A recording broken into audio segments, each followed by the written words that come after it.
Muy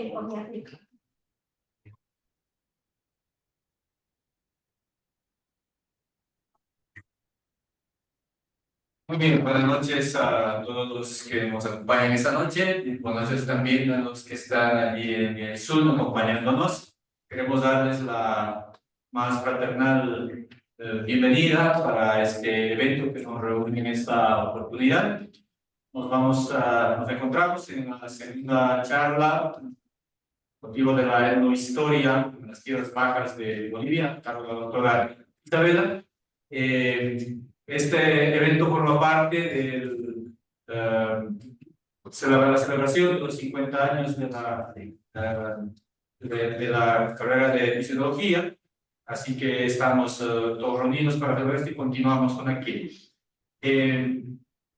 Vamos a pasar un primer momento a las palabras para el presidente de la facultad, Manuel Hurtado, para que nos pueda dar un saludo. Muy buenas noches a todos los presentes, los que nos acompañan también por el Zoom. Y es un día especial. Tenemos el honor de contar con la presencia de una destacada investigadora y académica, la doctora Isabel Combes, cuya obra ha sido fundamental para la comprensión de la etnohistoria en las tierras bajas de Bolivia. Isabel es francesa de nacimiento, pero sabemos que es boliviana por elección y corazón. La doctora Combes ha dedicado su vida al estudio profundo de las culturas indígenas del Chaco y de la Chiquitania, regiones donde la historia se entrelaza con las raíces más profundas de nuestra identidad. Su enfoque riguroso y su pasión por desentrañar la historia de los pueblos originarios ha enriquecido no solo el campo académico, sino también nuestra comprensión de las dinámicas sociales y culturales del Bolivia. Es un privilegio, entonces, tenerla con nosotros para compartir su conocimiento en este conversatorio, que celebra no solo sus aportes, que son muchos, sino también los 30 años del Instituto de Visionología. Inauguramos entonces este espacio de diálogo, de conversación, con la certeza de que sus palabras y reflexiones serán una fuente de inspiración para todos nosotros. Bienvenida, doctora Combes, y muchas gracias por estar aquí. Sí, muchas gracias, padre Manuel. A continuación vamos a escuchar a la doctora, sin antes mencionar que ya, como lo ha mencionado padre Manuel, una investigadora muy destacada, su producción es muy amplia, de muchos libros y artículos en los que ella ha participado y ha escrito. Así que muy bienvenida, doctora, le damos la más cordial bienvenida y adelante con su presentación. Gracias.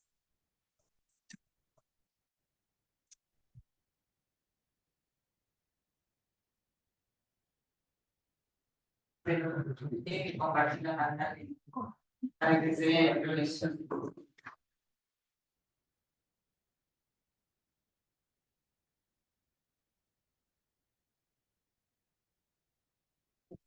Sí. Ahí estoy elegida.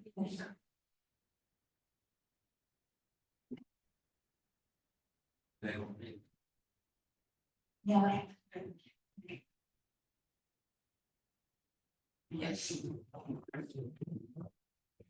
Bueno, buenas noches a todos ustedes. Muchas gracias, Roberto, por la invitación de esta noche.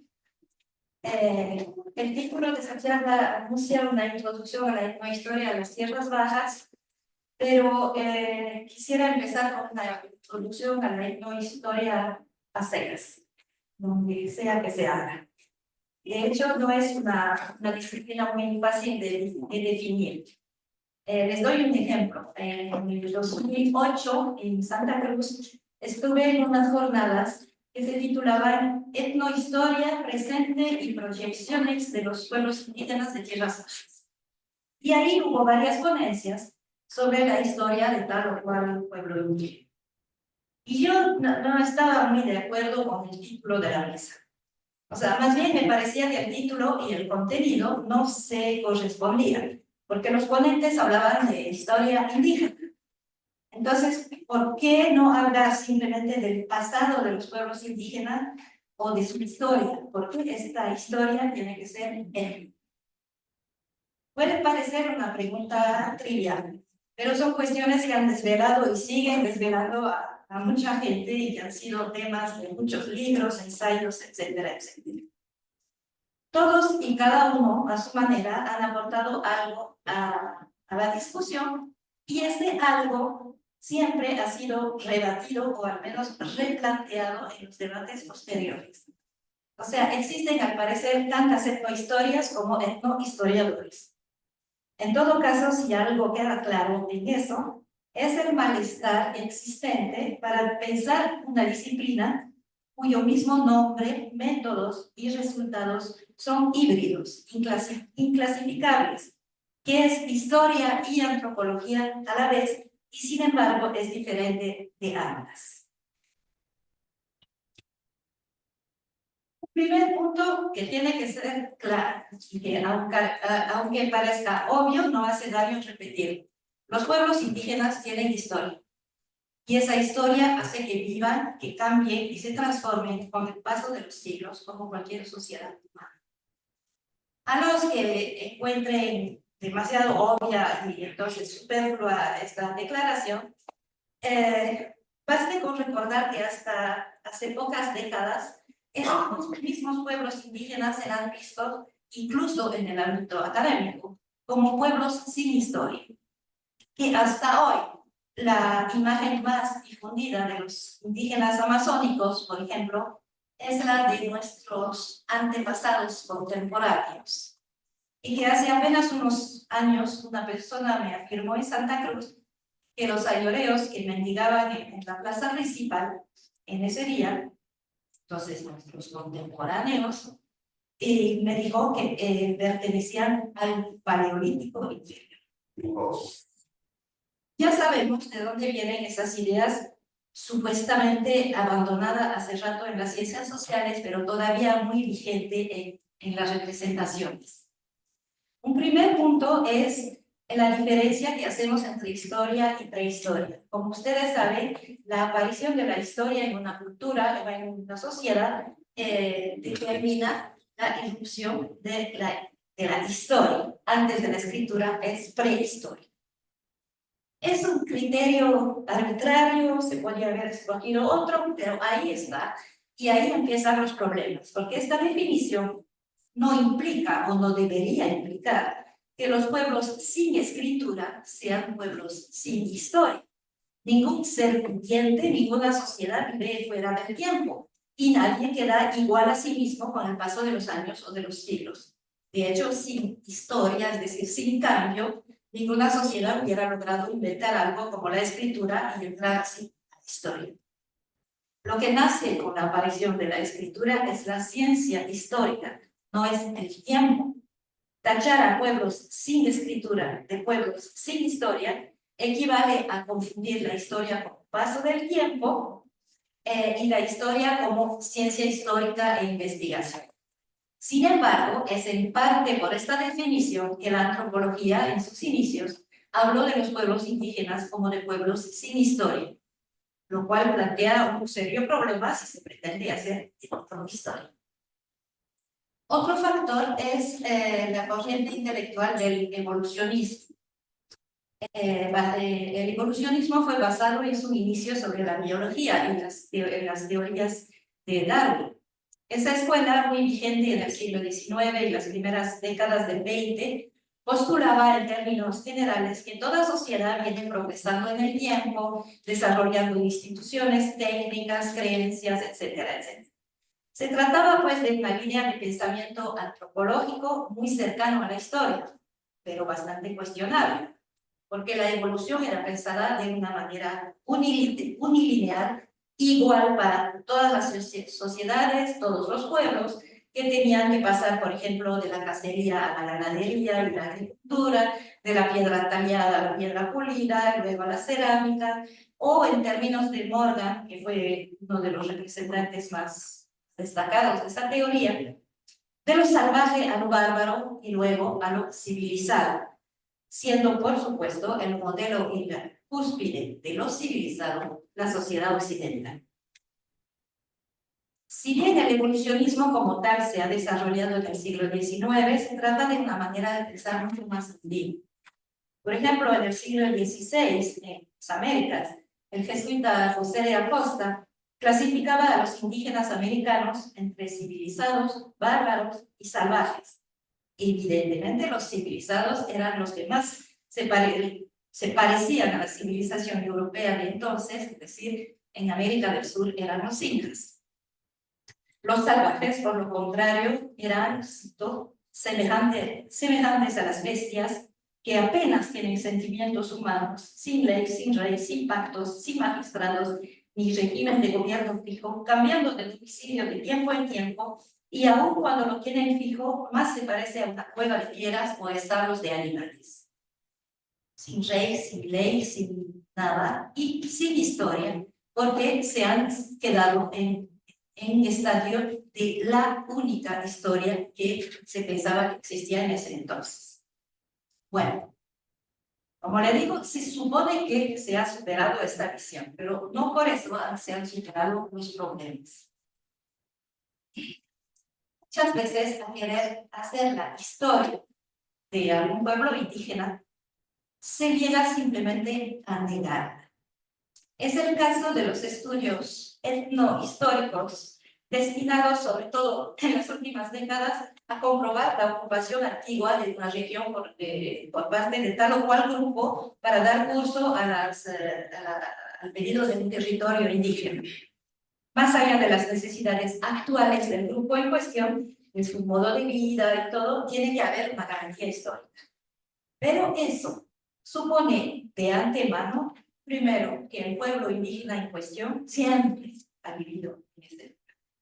Y segundo, que se lo puede rastrear en la historia tal como es ahora. Es decir, que se quiere hacer su historia al mismo tiempo que se asume que no cambió para nada. Ahora bien, si estamos de acuerdo para decir que los pueblos indígenas tienen historia, ¿cuál historia? Para muchos, la historia de los indígenas se resume a la historia de su conquista, como una respuesta mecánica a la colonización. Y solo hay cambios cuando hay contactos con la sociedad occidental. Por ejemplo, el libro de Enrique Pinot, Historia de la conquista del Oriente Boliviano, tiene un capítulo entero sobre los indígenas de la región de Santa Cruz la Vieja a mediados del siglo XVI. ¿Qué hace Pinot? Para hablar de los grupos del Chaco de esa época, utiliza citas sacadas de la obra del jesuita Lozano, que escribe en el siglo XVIII. Para describir a los chiriguanos, los guaraníes, cita al franciscano Corrado, franciscano de fines del siglo XIX, y lo cita con el pretexto, cito, de que por el hecho de haber sido siempre refractarios a aceptar la sociedad de los blancos, seguramente sus costumbres se mantuvieron casi inalterables por varios. Después de Pinot, mucho más recientemente, otro historiador, Alcides Parejas, utiliza el mismo método para acercarse a los pueblos indígenas, dice, en la época de su contacto con los españoles. Y echa manos a datos de los siglos XVII y XVIII, incluso utiliza para hablar de los homogéneos del Beni citas de las obras de Nordenskiöld que describen la realidad de inicios del siglo XX. En otros términos, para esos investigadores, los indios no tienen más historia que la de su contacto con los blancos. Caso contrario, se mantienen inalterables en el transcurso de los siglos. Se pretende hacer su historia, pero al mismo tiempo se niega el paso del tiempo y los cambios internos susceptibles de haberse producido. Bueno, en reacción a esta clase de enfoques hay otras variantes sobre la etnohistoria. La una es la etnohistoria como la visión de los vencidos, que fue la expresión de Miguel León Portilla, que ha sido popularizada acá en Bolivia por Nathan Rashke. Es decir, la historia del otro lado, el revés de la medalla, porque sabemos que en general la historia la escriben los vencedores. Entonces, esa clase de historia busca estudiar la historia desde el punto de vista de los conquistados o de los neófitos en las misiones, y no desde el punto tradicional de los misioneros o de los conquistados. Eso está mejor. Pero de nuevo, solamente se nos habla de historia en relación a la conquista, de historia indígena como una reacción a la conquista. Sin embargo, también existe una historia interna de los pueblos indígenas, que nada tiene que ver, muy poco, con la conquista. Es una historia más difícil de rastrear, pero no deja por eso de existir. Es lo que quise hacer en un libro que escribí sobre la etnohistoria de la zona del Isoso en la provincia cordillera, en Santa Cruz. La existencia de una historia propia, de una historia interna del Isoso que se desarrolla paralelamente a la historia de sus contactos con la sociedad blanca. Una historia que no se resume a reacciones casi mecánicas a la colonización, sino que se despliega paralelamente a ella e incluso en muchos casos utiliza la presencia de los blancos para sus propios fines. No puedo entrar en detalle ahí, pero es la historia de, como dicen los mismos isoseños, de los golpes de Estado que agitan toda la zona del Isoso en el siglo XIX. Rivalidades entre hombres y linajes de poder que recurren a menudo a los diferentes actores de la colonización, como los corregidores, los misioneros, los hacendados, etcétera, etcétera, para consolidar internamente su posición. Donde las autoridades blancas pensaban, siguen pensando hoy muchas veces, utilizar a los indígenas para sus propios fines, la historia muestra que la situación inversa es también igualmente cierta y que prefectos o corregidores son unos verdaderos instrumentos utilizados por los hombres de poder al servicio de la política interna y social. Esos diversos enfoques pertenecen sin duda a lo que concibo como una etnohistoria. Y sin embargo, al igual que la sola historia de los indios, no constituyen en sí una descripción de la disciplina. Vista de un lado o del otro lado, interna o reacción a la conquista, la historia que se logra reconstruir es pues simplemente historia.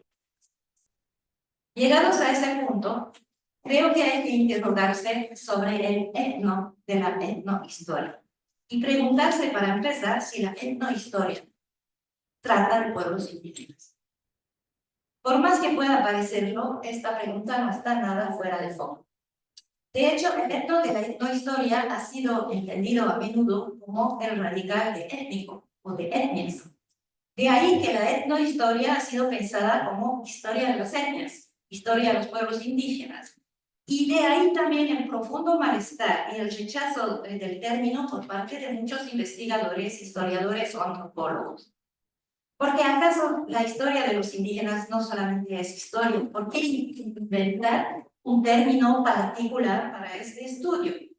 De ahí a considerar que la etnohistoria es una subhistoria, una rama menor de la ciencia histórica, existe solo un paso, y ese paso es el que han rechazado. Han rechazado con razón muchos investigadores, y yo me abstengo. Sin embargo, bien creo que la pregunta adquiere otro matiz si se considera, como yo lo hago, el etno de la etnohistoria como el radical de etnología. La etnología es la ciencia de las etnias, de los pueblos, etnos en griego, en sociedad. La antropología es la ciencia del hombre, y la antropología social es la ciencia del hombre en sociedad y cultura. Hombres o pueblos, nada en la definición de estas disciplinas alude exclusivamente a las sociedades indígenas. Es totalmente cierto que la etnología o la antropología se han desarrollado teniendo por sujetos privilegiados a sociedades no occidentales. Pero también es totalmente cierto que existe una etnología o una antropología que estudia las sociedades y culturas europeas. Incluso hay, y resto el título de un antropólogo francés, etnólogos en el medio de París. Para decirlo en otros términos, la etnología o la antropología no se definen por sus sujetos de estudio, sino por la manera de estudiarlos. No se definen por el quién, sino por el cómo. Y en esa perspectiva, la etnohistoria adquiere otra dimensión, la dimensión de una antropología en el pasado, de una etnología de tiempos pretéritos, que no necesita exclusivamente la presencia de un pueblo indígena o de una etnia en el sentido común que damos a la palabra. Ya hace 75 años, Claude Lévi-Strauss se interrogaba sobre las relaciones entre historia y etnología. Es el texto que tiene en pantalla. Y agregaba Lévi-Strauss que el historiador Lucien Febvre, francés, unía etnología e historia, y con él lo hacía toda la escuela de la Nouvelle Histoire, la nueva historia. Y antes de Febvre lo hizo Marc Bloch en 1924 con su libro titulado Los Reyes Curanderos, que hablaba de los reyes de derecho divino de Francia que tenían el poder de curar a la gente. Estos libros, donde no aparece ni un solo indio, son impregnados de ambas disciplinas. Bloch y Febvre hacían, diríamos hoy, etnohistoria. Una etnohistoria que definitivamente no puede ser vista como la ciencia un poco peculiar, un poco marginal del pasado de los indios. En esa perspectiva, como en mi caso, cuando la etnohistoria sí tiene por sujetos pueblos indígenas, no se resume pues a la historia de los indios. La historia indígena es parte de la etnohistoria, pero no lo es todo. Para que esa historia sea etno, necesita recurrir y apoyarse sobre la antropología y la etnología, usar sus métodos, sus conceptos y sus fuentes. Mitos, sistemas de parentesco, sistemas de literatura, concepción del mundo, son ingredientes de la etnohistoria y son elementos que remiten a la antropología. De ahí que otros investigadores más, debo decir, sobre todo antropólogos, insistan más sobre el lado de la disciplina. La etnohistoria como una antropología en el pasado. Un ejemplo son nuestros estudios dedicados a los ritos caníbales de los Tupinamba de Brasil.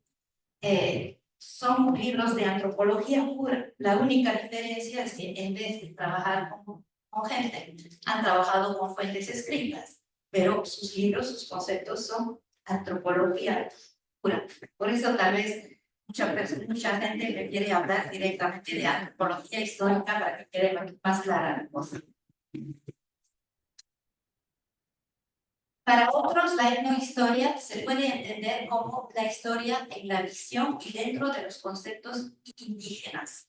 Así como, por ejemplo, se habla de etnobotánica, ¿no? Que es una ciencia botánica que se construye a partir de las categorías nativas de clasificación de las plantas, etcétera, etcétera. Algo de eso aparece en una muy linda expresión de Erland Nordenskjöld, que es la de los indios como historiadores. En esa parte de su libro, Nordenskjöld no pretende utilizar los relatos de la tradición oral para reconstruir la historia de los indios. Tampoco los confronta con acontecimientos históricos que se puedan conocer por otras fuentes. Dice, no quiero hablar aquí de la historia de esos indios, sino de los indios como historiadores. Se interesa por la tradición oral como tal, por sus alcances, por sus límites, incluso por su ausencia. Y cuando evoca una historia oficial de las comunidades, también por las manipulaciones de la tal tradición oral. Otros investigadores, como Pierre Donat, hablan de la etnohistoria como la idea que se forjan los pueblos de su pasado, la historia contada por los indígenas. Y es cierto, y creo que nadie se opondrá a la idea, de que las concepciones de la historia varían según los pueblos y las culturas, así como la importancia misma dada al pasado. Hay concepciones cíclicas del tiempo que se oponen a una historia lineal. Puede haber una importancia grande dada a los linajes que se suceden en el poder, desinterés total por ellos, etcétera, etcétera. Eso tiene que ver con el modo de pensar y de pensarse de una sociedad X. En otras palabras, mientras una historia interna o una visión de los vencidos nos remitían a la historia, esta concepción de la etnohistoria nos remite más a la antropología. Con todo, la visión indígena de su propio pasado no es la historia, al menos no es toda la historia. Es una visión de hoy sobre el ayer. Es un tema de antropología. Les voy a dar un ejemplo, que es el libro de Alfredo Tabo, Cabineño, que escribió un libro sobre la historia de su pueblo. Y esa es la historia oficial, o la historia, la visión presente de su historia que tienen los cabineños, en la cual los cabineños existieron desde siempre y se les puede rastrear siglos y milenios atrás. Esa es su visión. Sin embargo, sabemos que esa visión no es cierta. Los cabineños se han formado y se han reconformado dentro de la misión de cabinas, y ahí tiene su nombre, donde se han juntado ex-cabineños, pero también panahuaras, tacanas, etcétera, etcétera. Y esos son los cabineños de mundo. Lo que cuenta Tabo es súper interesante, pero no es la historia, es una visión de la historia. Lo que cuenta Tabo es lo mismo que a mí cuando era chica en la escuela me decían que los franceses descienden de los galos. Muy bien, sí, descendemos de los galos, pero también descendemos de los romanos y descendemos de los godos y descendemos de los francos y los árabes llegaron a la mitad sur del país. Descendemos de mucha más gente que solamente los galos. A lo que me voy, en otras palabras, es que historia y memoria no es lo mismo. La memoria es parcial, la memoria engaña, a veces de manera tendenciosa. La memoria se puede inventar, la memoria puede olvidar. Por eso, cuando se trabaja en la visión moral, lo ideal es poder confrontarla con fuentes escritas.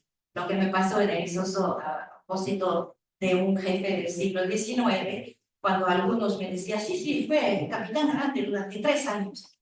Otros me decían, tal vez con 3 meses habrá sido capitán. Y otros me decían, no, jamás ha sido capitán. ¿Por qué? Porque dependía si eran sus descendientes o los descendientes de su enemigo que me hablaban. Menos mal que al lado tenían los archivos de la prefectura de Santa Cruz para poder entender algo de todo lo que me decían. Por ende, yo creo que todas esas diversas visiones, definiciones sirven, pero juntas. Una historia de los indios, pero no resumida a la respuesta a la conquista, sino historia interna también. La visión indígena de su propia historia, una antropología del pasado. Cada una es una parte de la etnohistoria, pero no es el todo. Y ahí quiero agregar algo más de mi parte, como yo concibo mi trabajo. Es decir, la etnohistoria es como la historia de la formación, conformación o deformación de las etnias. Me explico con un ejemplo. Hay libros que hablan de la historia de los chiquitanos, que empiezan la historia de los chiquitanos en el siglo XVI. Mi problema es que en el XVI no hay chiquitanos. En el siglo XVI tenemos registrado un grupo, no, no mucha gente, que las fuentes llaman Tobasicosi, que los guaraníes de alrededor llaman Tapuimiri. De Tapuimiri de ese chico ha salido chiquito. Los españoles no han traducido y lo han llamado chiquito. Pero en ese tiempo se trataba de un solo grupo que vivía por San Ramón, cerca de la misión de San Javier, pero no en Santa Cruz la Vieja. Luego, un siglo después, aparecieron los jesuitas y difundieron la lengua chiquitana. El nombre de chiquitano aparece más tarde. En el tiempo de los jesuitas se habla de los chiquitos. El nombre de chiquitano aparece recién en el siglo XIX como para designar a los descendientes de los neófitos de los jesuitas, que eran, y me baso sobre el libro de Roberto, más de 75 grupos diferentes pertenecientes a 6 familias lingüísticas diferentes. Y sin embargo, hay libros que me hablan de los chiquitanos del siglo XVI. Y sin embargo, existe ese plano hecho por Eduardo Cortés de la ciudad de Santa Cruz, la Vieja, que me ubica chiquitanos en Santa Cruz. Cuando ninguna fuente me decía que ni siquiera los chiquitos vivían en Santa Cruz. ¿Por qué pasa eso? Primero, porque Cortés evidentemente lee el pasado en función del presente. Si hoy hay chiquitanos allá en San José, ¿cómo no van a estar en Santa Cruz la Vieja? Y obvia el terremoto provocado por las reducciones jesuitas en el siglo XVIII y la reconformación total de los grupos a partir de su mezcla en las misiones. Aunque se repita hasta el cansancio, que los chiquitanos contemporáneos son el resultado de un amalgamiento cultural de los diferentes grupos reunidos en las misiones, los mismos libros de historia rastrean a los mismos chiquitanos desde el siglo XVI y, cuando no, hasta la época prehispánica. Bueno, a esta etnohistoria le falta pues la historia. Pensar en chiquitanos en Santa Cruz la Vieja es el equivalente de querer hablar de los italianos en el tiempo de Julio César o de los argentinos en el siglo XII. Igual otros autores, ya no sobre los chiquitos, hablan de ayoreo de Samucos en el Chaco del siglo XVIII, cuando no solamente no existe nombre los ayoreos, pero hay muchos más grupos que pueden ser emparentados, 4 dialectos diferentes, etcétera, etcétera. Es decir, reducir los antiguos samucos a los ayoreos es desinteresarse por lo que ha pasado, cuando me parece que la idea debería ser más bien, ¿qué pasó? ¿Qué pasó para que de tantos grupos de habla samuca ahora estemos llegando a los ayoreos? ¿Qué ha pasado en ese lapso de tiempo? Y ese es mi enfoque particular. Les voy a dar un ejemplo que tal vez es un poco largo y es enredado. No importa si no me entienden todo, porque es un embrollo, pero es para darles una idea. Bueno, en la misma Chiquitania, todos sabemos que hubo en el siglo XVIII las misiones jesuitas, que los jesuitas han impuesto la lengua chiquitana a sus neófitos, tanto que en la actualidad casi no hay otras lenguas en la región.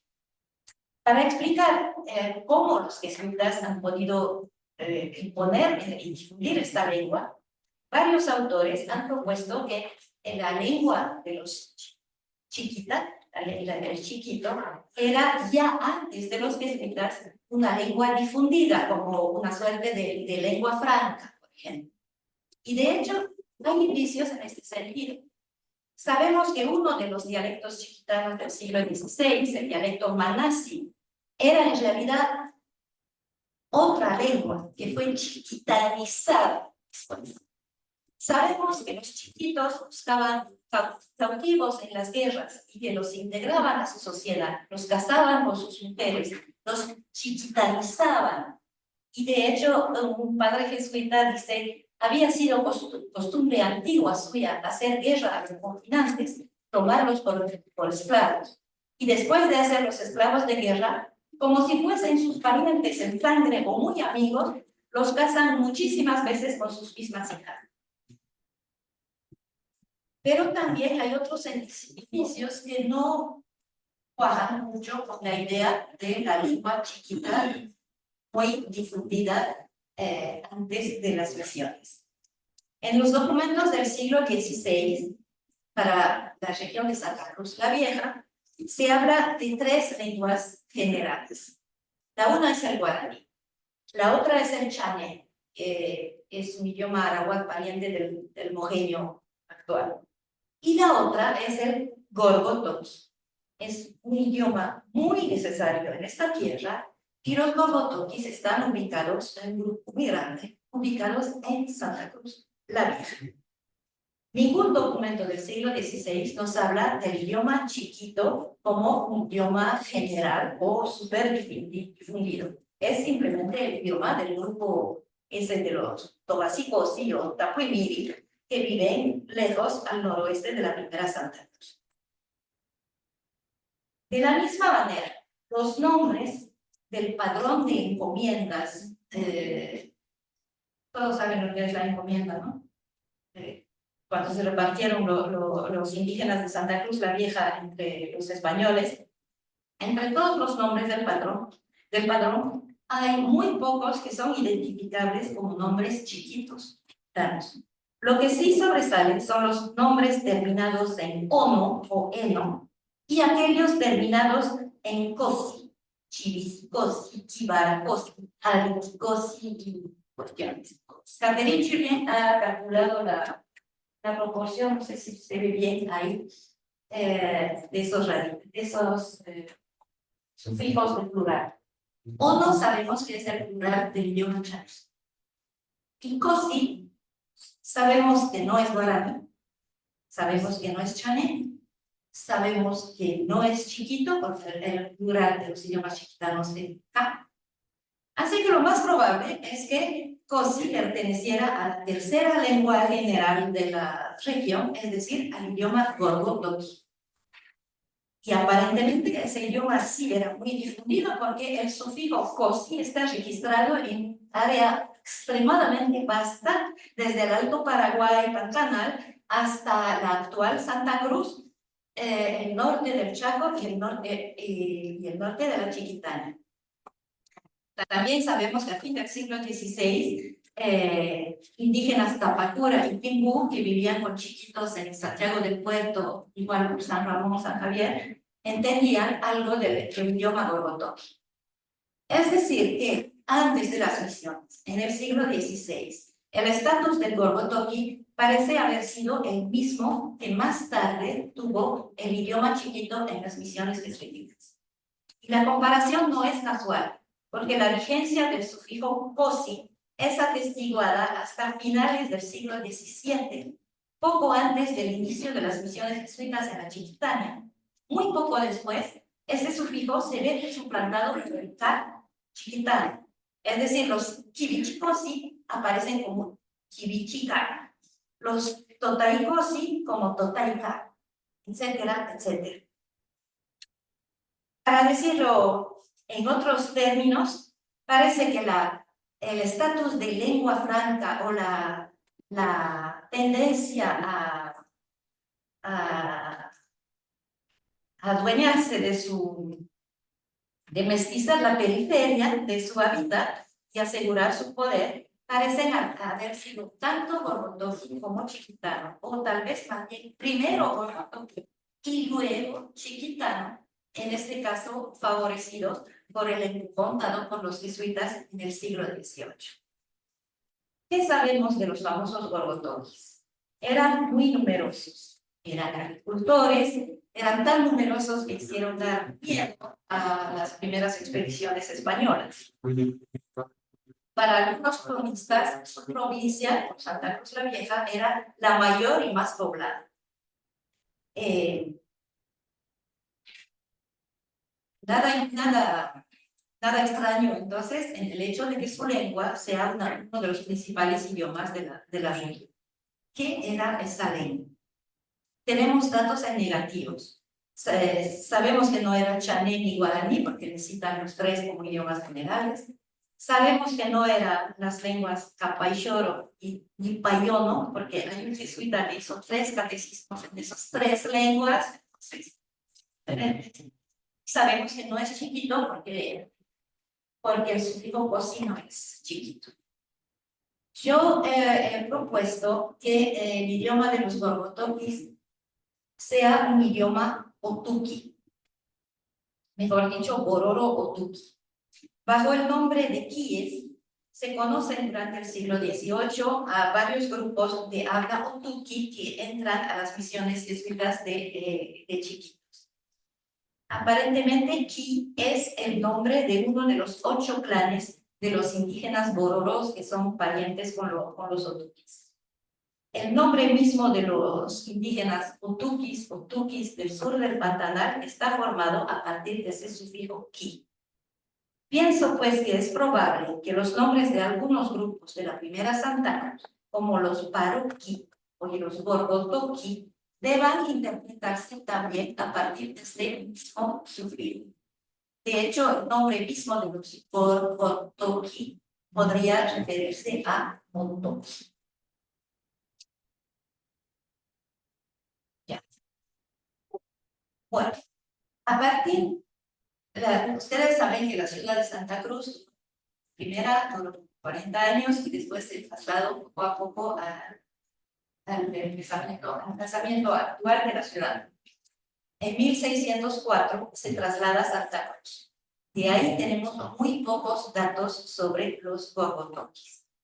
Sabemos a fin del siglo, poco antes del traslado de Santa Cruz, se dice que son pacíficos, son pobres y que son pocos. Que ha habido muchas bajas por las epidemias que han traído los españoles, etcétera, etcétera. De ahí que para Alfred Metro y otros investigadores, los gorgotoquis desaparecen a fin del siglo XVI. Se mueren. Yo me pregunto si es cierto. Porque por una parte, otros factores como las huidas pueden explicar la desaparición de muchos indígenas, tales como los 5 pueblos que se han refugiado en el monte durante una sequía en 1592. Se mandaron a cambiar y nunca más se supo de ellos. No por eso se han muerto. En 1777, el virrey Toledo recomendaba a un cura mercedario que se reduzcan los indios gorgotoquis en una sola provincia, porque están divididos en muchas partes. Eso puede ser un indicio de no una muerte, sino de una dispersión. Así cuesta, por un lado, admitir la desaparición de un grupo tan numeroso cuando otros grupitos, pequeñas parcialidades, como se decía en el siglo XVI, siguen apareciendo después en los documentos posteriores. En otras palabras, la desaparición en las fuentes del nombre de los gorgotoquis no forzosamente equivale a la desaparición de la gente que llevaba este nombre.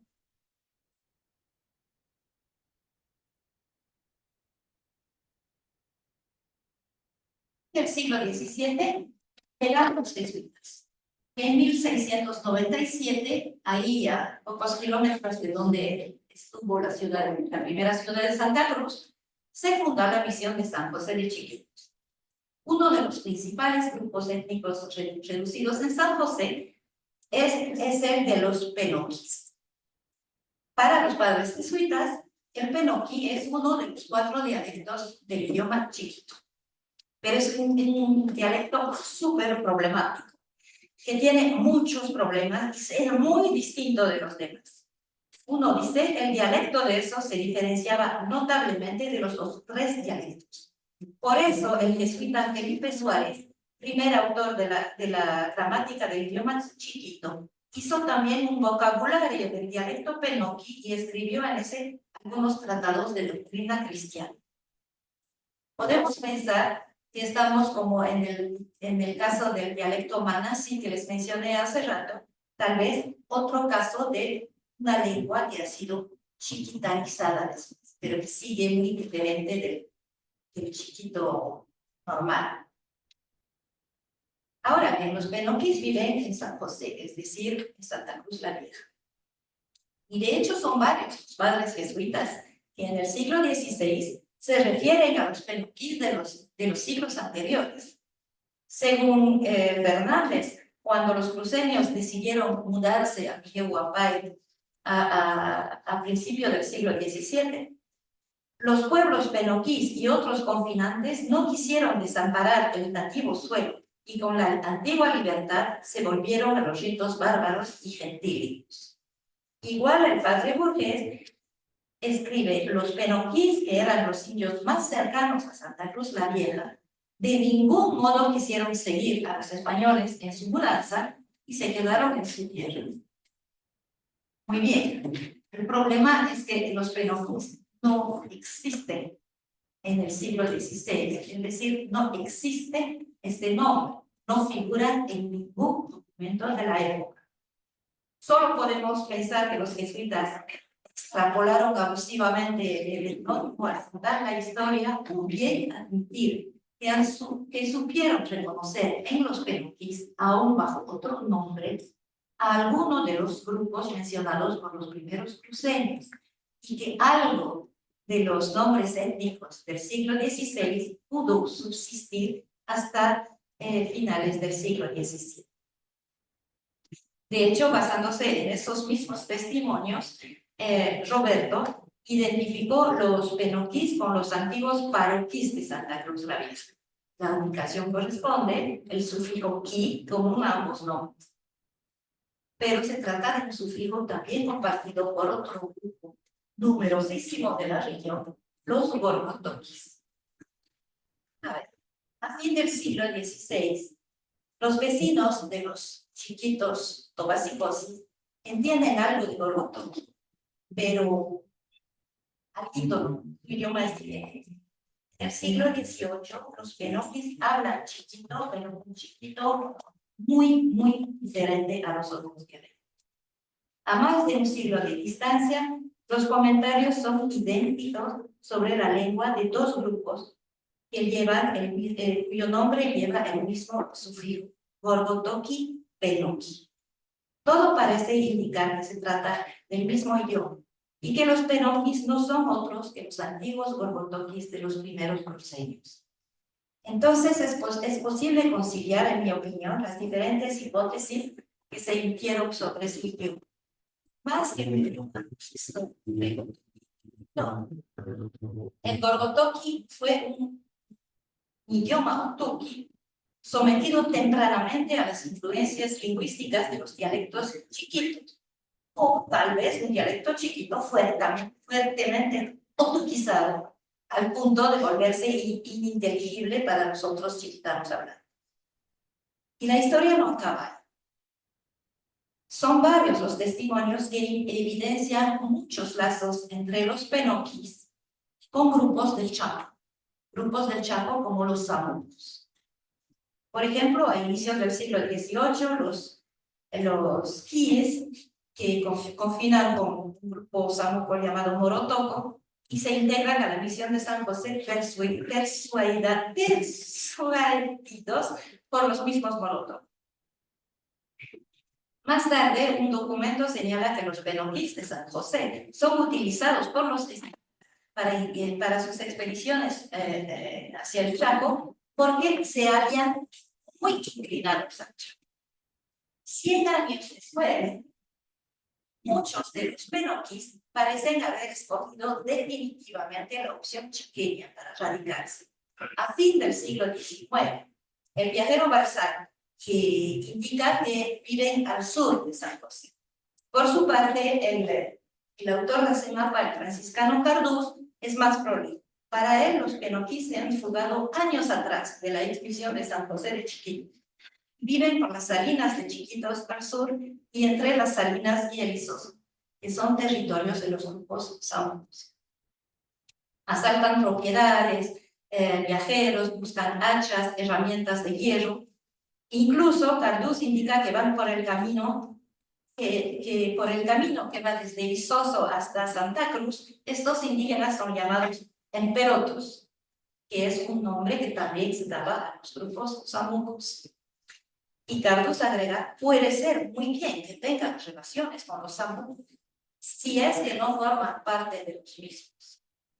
Finalmente, muchísimo más tarde, Paraguay, Belayev señala que uno de los grupos de habla samuca de su época también es llamado. Perdón si les he emborrachado. Les he contado en 5 minutos algo que me llevó años. Pero esa es mi etnohistoria. En resumen, los Gorgotokis Benokis navegaron entre 3 grupos lingüísticos: Otuki, Chiquito, Samu. Se mezclaron con diversos grupos en las misiones. Después se mezclaron con samucos adentro. Han cambiado de nombre, etcétera, etcétera. Por eso es ridículo cuando escucho a un investigador que me habla, que me dice, ah, sí, los samucos eran los ayoreos. No, entre los samucos y los ayoreos hay 2 o 3 siglos, hay cambios, hay en la conformación misma de los grupos. Hay, por ejemplo, aportes de los penoquis, gorotokis o tukis. Para varios antropólogos es muy posible que la organización en clanes de los ayoreos sea un aporte otuki. Porque son los únicos pueblos chaqueños que tienen esa organización. El nombre ha cambiado, pero también ha cambiado el grupo mismo. Y es al interesarse en esos procesos que una historia indígena se vuelve etnohistoria, porque se interroga simplemente sobre lo que es ser una etnia en el tiempo, con los cambios que conlleva. No creo que haya un tema más antropológico que el nacimiento de una etnia. En fin.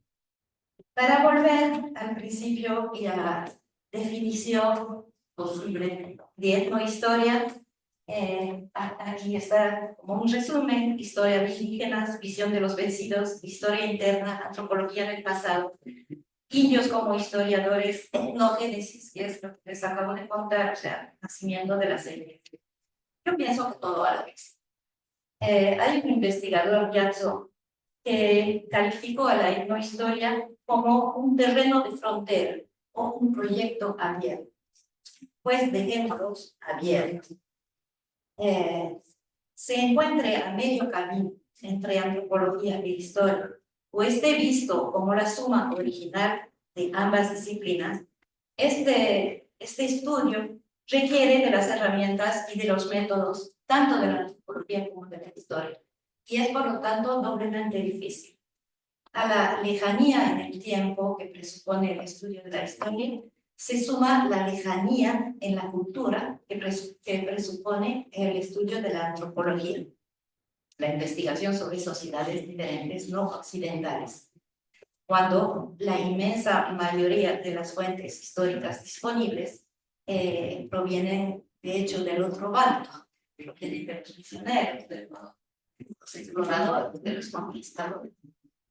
Pero bueno, dicen que posible no es francés, y difícil no es sinónimo de imposible. Aún con lagunas siempre habrá, aún con dudas, aún con trabas, pienso que una historia sí es factible. Gracias.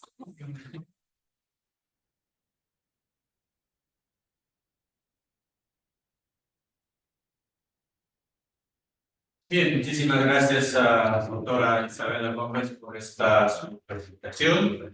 Creo que ha sido muy clarificador poder nosotros hemos escuchado percibir los conceptos de tecnología, antropología, la visión de la historia y creo fundamental esa visión que ella tiene respecto de la etnohistoria como la formación, deformación, reconstrucción de los pueblos, que nos ha permitido ver esa etnohistoria de las tierras bajas y todos estos pueblos que nosotros desde este lado prácticamente no conocemos, ¿no? Y por ahí ya decía un padre jesuita que vino el año pasado, pero para una conferencia también, que claro, son 3/4 partes de tierra y baja en este país y casi no la conocemos. Así que muchísimas gracias, doctora, por su exposición. Gracias. Queremos invitar ahora para que puedan ustedes hacer sus preguntas, hacer las consultas, aportes que tienen respecto a la presentación de Isabela, también a los que están acompañándonos en el Zoom, que puedan escribir sus preguntas a través del chat. Así que saben que seguramente hay muchísimas preguntas, así que les cedemos el espacio para que puedan hacer su participación.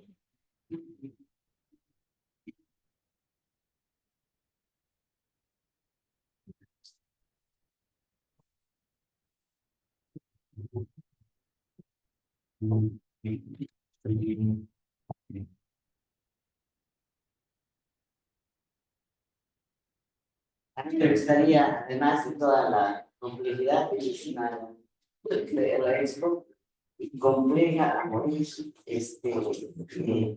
quisiera aportar un poquito, porque aparte de toda la complejidad que ha mostrado Isabel, las fuentes son otro problema para la historia.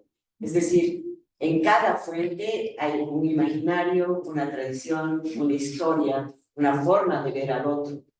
Y entonces, cuando no es lo mismo estudiar una fuente militar que una fuente clerical, ¿no? Una fuente... Entonces, uno tiene que mirar a través, además de la fuente que esté interpretando, tratar de detectar la voz del grupo, la voz indígena, la voz que no está, ¿no es cierto? Porque siempre la historia es oficial, digamos, plasmada, pero para detectar esas voces es otra maraña. Y es otro, digamos, de los problemas grandes que hay en la cuestión del manejo de fuentes y la interpretación, el tratar de mirar estas voces. Solo quería... Muchísimas gracias. Y más, están invitados a continuar. Bueno, mientras preparan sus preguntas, a mí me gustaría preguntarle, doctora Isabel, si esta visión de la etnohistoria que usted tiene nos ayuda o nos facilita a poder entender que no hay puritanidad, que no hay esencialismo, es decir, que los chiquitanos no se pueden considerar a sí mismos puros, es decir, bueno, somos chiquitanos, o cualquier otra de las etnias, así como puso el ejemplo de los franceses, ¿no? Cualquier sociedad humana ya a estas alturas del partido no hay grupos puros. Es algo que siempre me he peleado un poco con los estudiosos de los ayoreos, porque los ayoreos con ese nombre aparecen realmente en la escena después de la guerra del Chaco, que ya llegan al norte de la Chiquitania, empiezan a salir grupos y ya se les empieza a conocer.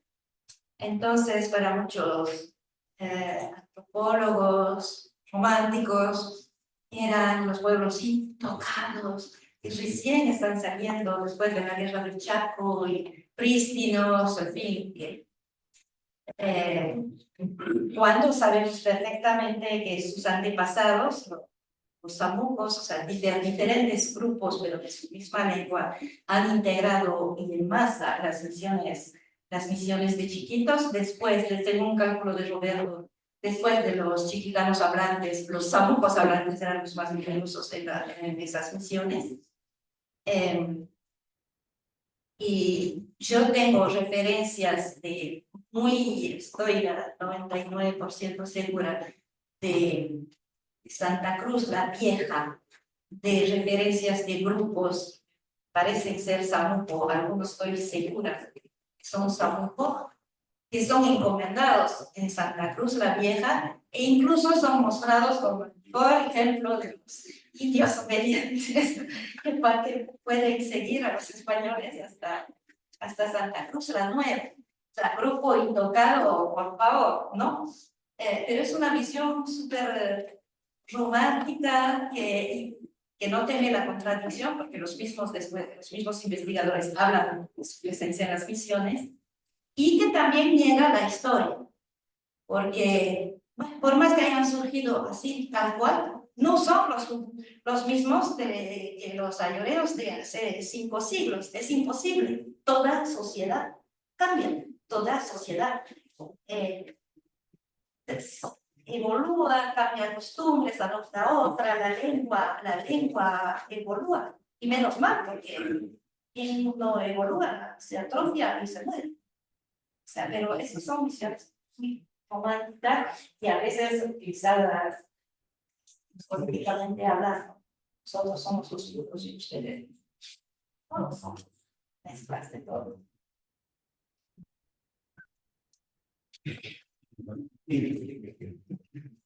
Adelante, Fernando. Muchas gracias nuevamente por la ilustración tan rica sobre este cambio tan tremendo que han sufrido los pueblos en el Oriente. Jan Assmann habla sobre esta noción de memoria cultural. Él obviamente lo hace desde su óptica de egiptólogo y desde su óptica de estudioso de la cultura, sobre todo cuando habla de memoria cultural, habla sobre el pueblo hebreo, como se ha narrado así, porque es todo imaginario en base a esa narración hasta punto mítica. ¿Qué posibilidad, de acuerdo a la propia experiencia que tiene usted, hay de acceder a algo así como una memoria cultural al hacer historia con la gente de nuestra aquí en el Oriente? Es un poco lo que hablábamos en la anterior charla sobre Yuki. El recuerdo de Kuriyuki que hoy existe es un recuerdo forjado en 1992 en el centenario de Kuriyuki, que se ha querido presentar de tal y cual manera, no es un recuerdo genuino, pero eso es algo, una versión que le sirve ahora a los guaraníes para proyectarse, está bien. Ahora, yo aquí he estado hablando de tiempos muy remotos, la gente no van a forjar una nueva historia a partir de eso. O sea, tendrían que leer y pues es feo decir eso, pero yo conozco a los gorgotoques, pero los gitanos no, para nada. Estamos hablando de tiempos demasiado remotos. Tal vez, como cada vez hay más y más indígenas que van a las universidades, que leen libros y todo eso, puede haber una retroalimentación y que de algunas investigaciones surja una nueva versión de la historia. No va a ser la historia, va a ser una nueva versión en función de lo que quieren en este momento y de lo que proyectan para su futuro. No sé si estoy respondiendo. Sí, entiendo la dificultad, pero me pregunto si no hay rastros, digamos, como en cantos, bueno, cerámica, que tiene alguna manera de algo parecido, que hemos hablado rastros de escritura como tal. De cultura, sí. No, escritura. Es que, yo creo que no es que no queda una memoria del pasado, hay cosas que siempre han sido transmitidas, la materia, cantos, mitos, esas cosas. Y no, yo estoy hablando de la historia y esas cosas desaparecen. Anda a decirles ahora a los guaraníes, a los chacos, que son mestizos de Chané y que biológicamente hablando, seguramente había 80% de Chané y 20% de guaraníes que han llegado, pero me van a echar, ¿no? Su historia es, no, nosotros somos guaraníes y desde siempre guaraníes, en el mismo Isoso, que son más Chané que todo, cualquiera, que serán llamados Chané hasta principios del siglo XX, son guaraníes más puros. Solo que me han dicho. Así que, ¿qué puedo decir? Una cosa es, yo me quedo en lo que hago y lo quiero difundir. Ahora, ¿qué pasa? ¿Qué se construye con lo que uno pueda, como un libro, digamos, una investigación? ¿Qué puede construir la gente? Eso ya es capaz. Tenías una pregunta. Sí, primero van a disculpar que llego tarde desde la clase. Pero de lo que he escuchado y de esta conversación, algo bueno, es algo que me interesa también, es bueno, uno sería, ¿por qué se genera estas narraciones simplificantes, homogenizantes? Sería una pregunta para otra ocasión, pero lo que quizás interesaría saber es si ha visto un cambio en la forma como en los documentos se narran esas identidades. Es decir, es que este fenómeno de crear estas historias homogenizantes, digamos, es del siglo XX, del siglo XIX, o ya existía en las concepciones de las fuentes a principios del siglo XVI y XVII. Seguro que existía. Ahora no te lo puedo decir porque las fuentes del siglo XVI o hasta el XIX no las han escrito los indígenas. Y no me van a decir cuál es su concepción de la historia de ellos. Me van a hablar de su historia o yo voy a rastrear su historia, pero no me van a decir cómo lo conciben los indígenas. Eso tal vez se podría ver, por ejemplo, en los mayas, que tenían cierta escritura y donde se plasma su propia versión, o un poco esas cosas, los manuscritos de Guarachi. Pero en el oriente no tenemos manuscritos así de origen, aunque sea mestizo como en los Andes, no tenemos Garcilaso, no tenemos. A ver, yo pienso que sí, porque eso es viejo.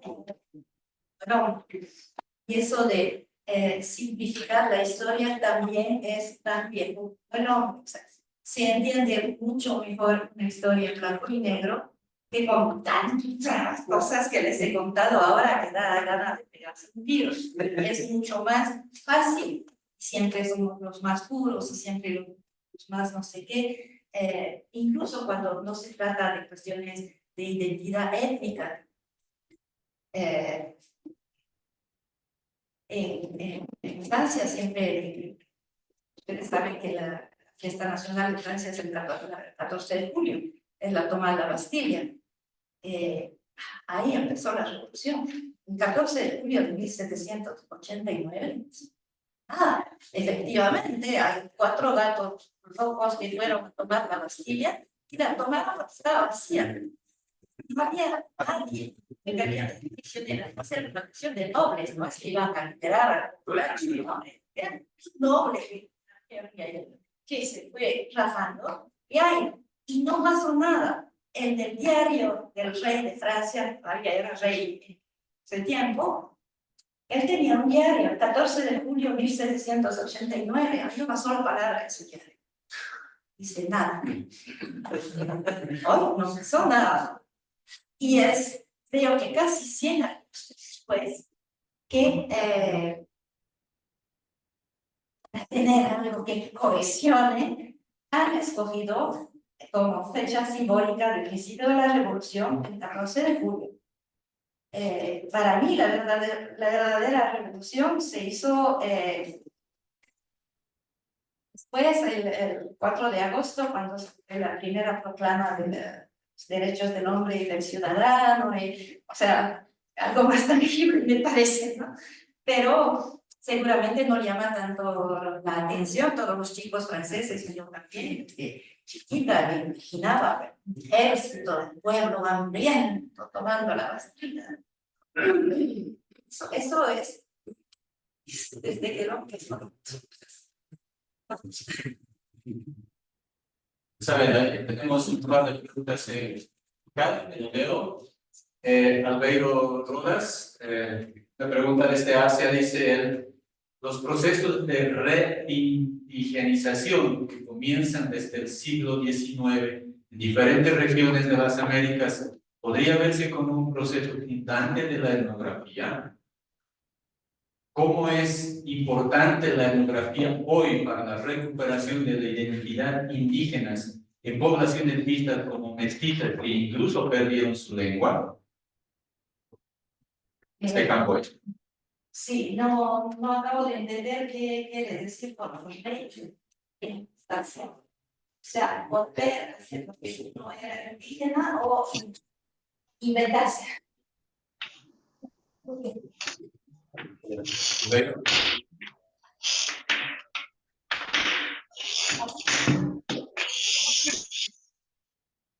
No sé si puedes contestar al Reino porque no acabo de entender. bueno, Aló, aló, ¿se escucha? sí, escuchamos. Quisiera que me expliques qué entiendes por reindigenización. Bueno, he seguido algunos documentos, especialmente comunidades mestizas, ¿no? Que tratan de buscar sus raíces indígenas, ¿no? En esos procesos. Y entonces la idea era si esta etnografía de pronto se funda justamente en esa necesidad de muchos pueblos considerados como mestizos en regresar a sus raíces indígenas. Y ya, francamente creo que no. O sea, para empezar, los primeros etnógrafos profesionales como Nordesquiol, Metro y todos ellos, ellos, para ellos hacían una etnografía de salvataje. Para ellos todas las sociedades indígenas iban a desaparecer como tal, fundirse en la sociedad occidental, y entonces trabajaban contra el reloj y no querían trabajar en comunidades mestizas ni nada de eso, buscaban a los indios juntos para eso. Y la etnografía hoy para recuperar la identidad indígena, yo creo que hemos mostrado aquí de que esas comunidades indígenas o mestizas hoy no son solo indígenas. O sea, uno no puede privilegiar una identidad por encima de los demás. Si son vistas como mestizas porque han perdido su lengua o han adoptado otras costumbres, es algo que es parte hoy de su identidad. Con la etnografía podrán conocer algo de algunos de sus antepasados, pero de que se van a volver, que se van a reindigenizar y que se van a volver de nuevo, qué sé yo, Samuco como en el siglo XVIII, eso no se puede volver atrás, no se puede volver atrás.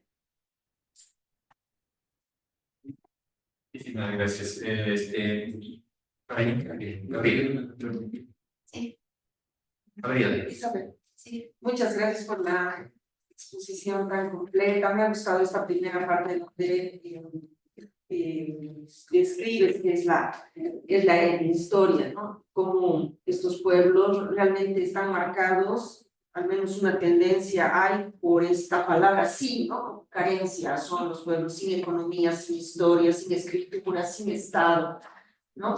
Poniendo como el parámetro los que sí tienen. Entonces, a partir de eso, yo recién los nombro como carentes, ¿no? Una curiosidad que tengo es si cuando uno hace etnografía contemporánea, ¿no? Fuentes escritas con fuentes históricas, retomando a esta conceptualización de Clifford Geertz, de decir, cuando uno hace etnografía es hacer una descripción densa por capas, pero termina diciendo que finalmente la cultura es como un texto, ¿no? Incluso dice un texto como los que tú debes revisar, ¿no? Con la letra chica, con elipsis, con cosas tendenciosas que hay que saber leer, ¿no? Para llegar. Entonces, me gusta mucho esta metáfora, digamos, de la cultura finalmente es como un texto semiótico que hay que leerlo. Eso es más o menos lo que cuando hacemos etnografía queremos acercarnos. Finalmente dice, es una interpretación de la interpretación, una interpretación de la antropóloga, digamos, de la interpretación que el sujeto tiene sobre su mundo. En ese sentido, y tomando esto, me da curiosidad cómo enfrentas las fuentes, basándome en lo que decía María de los Ángeles, si eso es una fuente militar, clerical, obviamente lo que estás sacando tiene riesgos de interpretación, es una interpretación que estás diciendo que es de una fuente militar, clerical. En este sentido, con la etnohistoria se puede tener la interpretación de los sujetos, en este caso de los samucos, de los chanés, digamos, o hasta qué punto lo tratas eso. Y la segunda curiosidad que tengo es cuando dices, y das el ejemplo de los guaraníes. Ellos se le dicen guaraníes, vos si les dices son chanés, te van a linchar. En ese sentido, tú estás preponderando o estás haciendo una diferenciación. Me ha dado la impresión. Yo hago ciencia en base a fuentes y lo que podrían reivindicar como guaraní en la actualidad estaría en el ámbito de las representaciones y no de la historia misma. Históricamente no es cierto, ¿no? Eso tampoco es una interpretación, porque es algo muy, o sea, documentado, es algo, sabemos. Yo lo respeto, pero para mí son dos cosas diferentes. O sea, lo que los guaraníes se digan hoy, piensen hoy de su historia, es interesante, pero no es su historia, no es toda su historia. No digo que va a intentar todo tampoco, pero eso no es propio de los guaraníes, sino es propio de los indígenas. En todas las sociedades habidas y por haber, hay una reconstrucción de la historia, que es lo que nos enseñan en la escuela, esas cosas, y al lado hay la historia que pasó. Yo me quiero acercar a la historia que pasó. Nada más, ¿no? La visión de hoy en general es para preparar el mañana. No se preocupa mucho de lo que pasó antes. Algunos sí aprenderán y seguramente va a ir cambiando esta visión oficial, pero nunca van a bajar. O sea, para mí son dos cosas diferentes. La otra, creo que la pregunta del compañero, Fernando de los dos, iba también en este sentido. O sea, la visión de los samucos, la visión de los Torotoquis a través de los mercenarios o de los misioneros o de no sé qué, es muy difícil acercarse a ellos. Ellos no escribían. Lo que sí podemos tener de vez en cuando es, ay, pero el cacique Torotoqui no estaba de acuerdo y me dijo, eso se supone que son las palabras del cacique Gorgotos, ¿no? Se supone, también ha podido cortar, se ha podido olvidar, ha podido maquillar, pero es lo más cercano al personal. Sabemos que no nos vamos a acercar 100% a lo que pensaban en esa época. Nunca. Pero a no hacer nada, pero hacer algo. Y acercarme no a lo que tal vez pensaban los samucos, pero qué pasaba con los samucos y cómo esos samucos se han transformado en ayoreo. Eso lo puedo rastrear. Y además, bueno, está bien, un militar escribe, no es lo mismo que un misionero, un explorador quiere justificar su fracaso y va a maquillar datos y todo eso. Está bien, eso es en los datos, digamos, conscientes. Ahora, más allá hay una, lo que llamo yo una etnografía esquiva de las fuentes históricas, que es cuando no quieren hacer etnografía, pero para nada.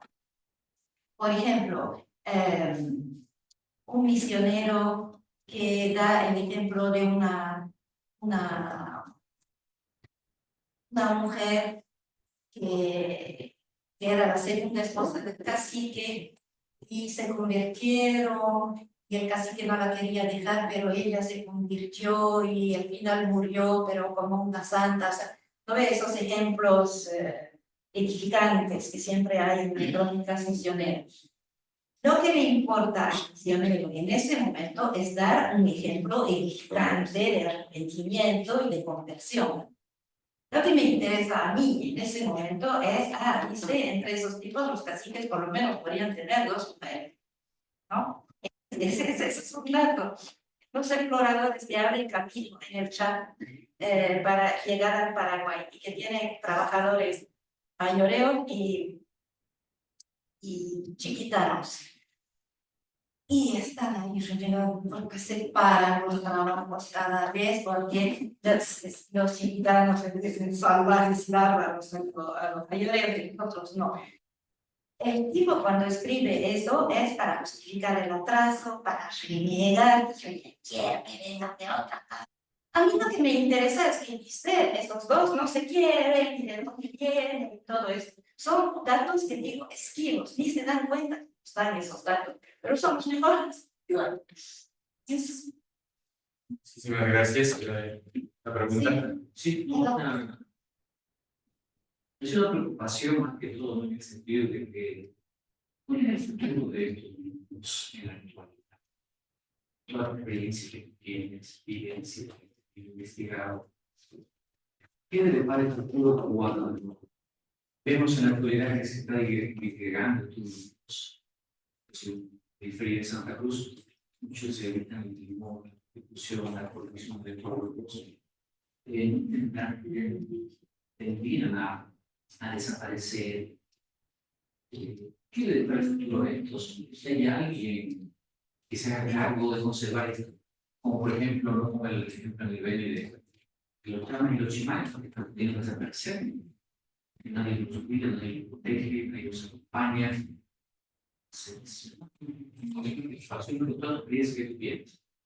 ¿De qué van a cambiar? Van a cambiar, como siempre han estado cambiando.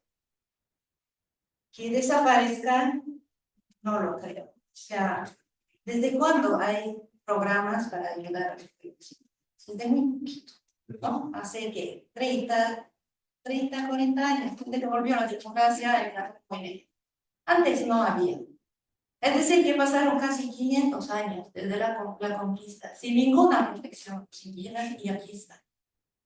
Y aquí siguen y han vivido en condiciones mucho peores antes, como esclavos, cuando les llevaban a la mina y todo eso. Las condiciones eran, para mí, peores.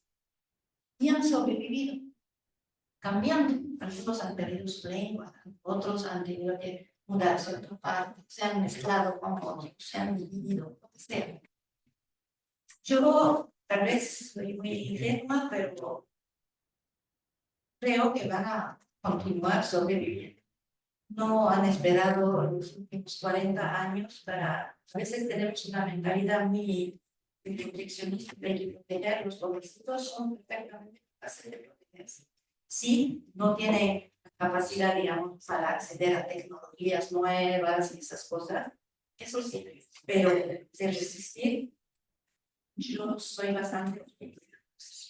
Con cambio, Muy bien, hay una pregunta en el chat tenemos de Adrián y dice ¿cómo la etnohistoria puede ayudar a los indígenas a una descolonización de modo que se permitan ser sujetos de su propia historia? y bueno, por un lado, sí, claro, supone considerando la etnohistoria como la visión de los vencidos, que decía la historia, desde la visión de los pueblos indígenas. Por supuesto que puede contribuir de todas maneras, depende de lo que entiende con descolonización, pero les va a ofrecer otras perspectivas, siempre y cuando se las quiera aceptar. Bien, muchísimas gracias, pero Isabel. No sé si hay alguna consulta, alguna pregunta más. Bien. Agonís.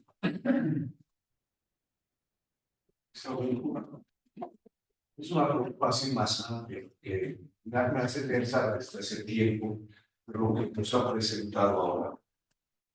Yo creo que ofrece elementos importantes. Es decir, cuando un pueblo entra en la historia, no hablo de historiografía, sino cuando pasa en el sentido filosófico, ¿no? Cuando un pueblo entra en la historia, al margen de la historiografía, normalmente se entiende que cuando hay una cierta conciencia y comienza a narrarse a sí mismo por el pueblo, tiene una conciencia de lo que es y puede narrar, la espíritu. Por lo tanto, todos los pueblos están en la historia, pero cuando entran propiamente en la historia es cuando comienza una narración. Una conciencia histórica.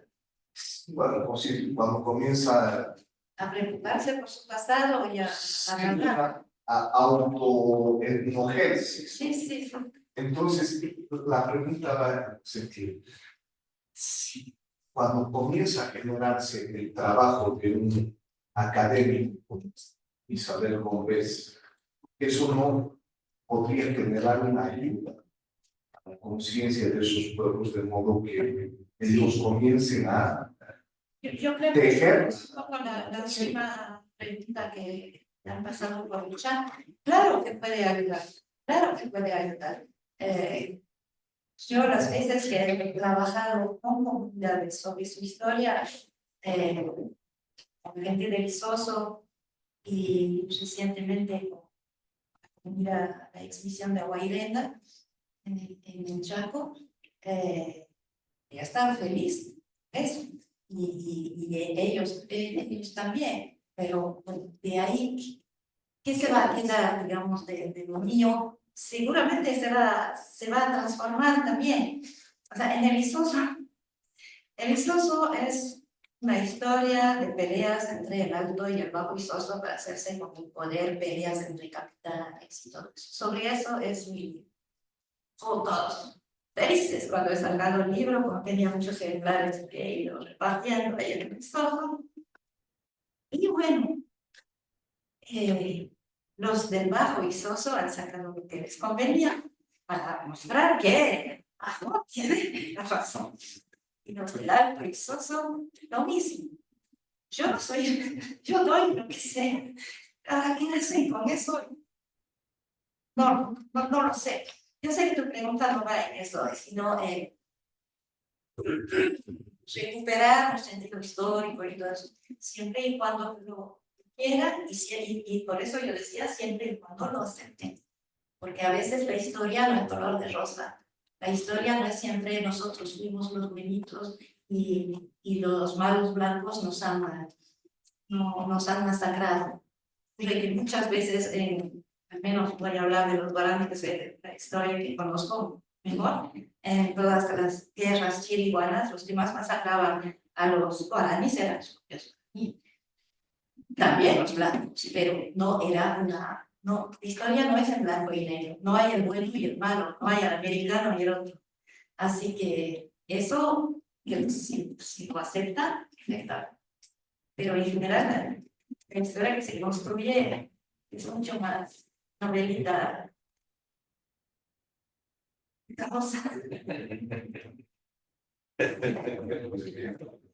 Muchísimas gracias. Por allí hay una pregunta. Me quedo con dos conceptos que no sé si son, dije que no eran iguales, historia y memoria, no es lo mismo, pero ahora estoy pensando que si la historia también se puede construir como la memoria, ¿dónde se diferencia? ¿Dónde se corta? Claro, sí. Porque no sé, estoy pensando. Tienes razón, o sea, yo lo dije para decir que la memoria, lo que te cuenta uno, no siempre es un reflejo fiel de lo que pasó, porque te puedes olvidar, porque no quieres decir que tu abuelo era malo, entonces te olvidas y lo cambias. En ese sentido lo dije. Pero sí es cierto que eso, entre esos dos conceptos. Tienes razón, o sea, no es lo mismo, pero no influye sobre el otro. La historia se vuelve memoria.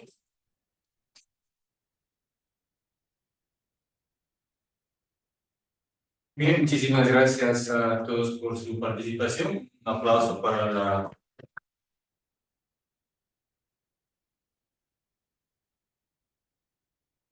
Quiero agradecer a los que nos han acompañado a través del Zoom por sus preguntas, por su participación. Queremos invitarles, siempre dentro del marco de estos 30 años del Instituto de Misionología, para mañana a la misma hora, a las 19, la presentación de las obras de Isabel Gómez en la colección escrita autóctona del Instituto de Misionología y editorial Itinerarios, que lo llevamos adelante de manera presencial y también a través de el Zoom.